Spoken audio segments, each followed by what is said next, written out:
Bienvenue. Dans cette vidéo explicative, je vous explique la théorie du passé composé avec le verbe être comme auxiliaire. On utilise le passé composé pour parler des actions qui prennent place au passé. On situe ce temps alors dans le passé sur la ligne du temps. Pour la formation du passé composé en français, on a deux parties. D'abord, on conjugue l'auxiliaire avoir ou être à l'indicatif présent. Et la conjugaison avec avoir est expliquée dans une autre vidéo. Après avoir conjugué l'auxiliaire être, on fait le participe passé du deuxième verbe. La conjugaison du verbe être à l'indicatif présent est je suis, tu es, il, elle ou on est, nous sommes, vous êtes, ils ou elles sont. Après avoir conjugué l'auxiliaire être, on doit ajouter le participe passé du deuxième verbe. Pour les verbes réguliers, on peut former le participe passé soi-même. On laisse tomber les deux dernières lettres et on rajoute une lettre à la place.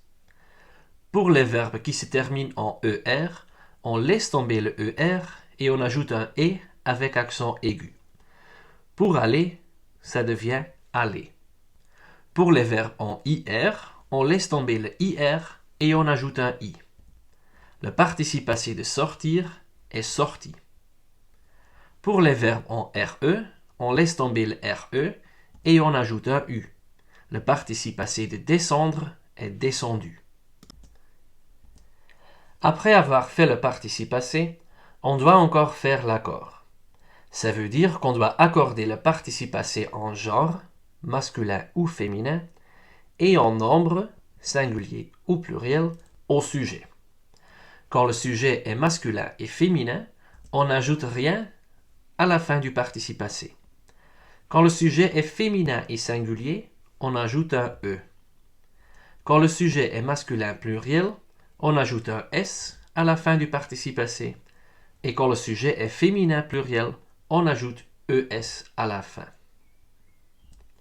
Quand par exemple on veut conjuguer le verbe aller au passé composé, on doit d'abord conjuguer être, je suis, tu es, il est, nous sommes, vous êtes, ils sont, et puis on ajoute le participe passé. C'est un verbe en ER, alors on laisse tomber le ER et on ajoute un E, accent aigu. N'oublions pas de faire l'accord du participe passé. C'est pourquoi il y a des lettres entre parenthèses. Quand le sujet est féminin, on ajoute un E. On voit aussi qu'au pluriel, on ajoute un S. Au passé composé avec être, il y a quelques exceptions. Le participe passé de mourir, c'est mort. Du verbe naître, c'est né, et n'oublions pas l'accent aigu, et le participe passé du verbe venir, c'est venu. On conjugue la plupart des verbes au passé composé avec l'auxiliaire avoir. Pour savoir quel verbe on conjugue avec être, il y a un outil qu'on peut utiliser, la maison d'être. Tous les verbes qui se trouvent dans ou autour de la maison sont conjugués avec être au passé composé. Ce sont des verbes qu'on doit apprendre par cœur.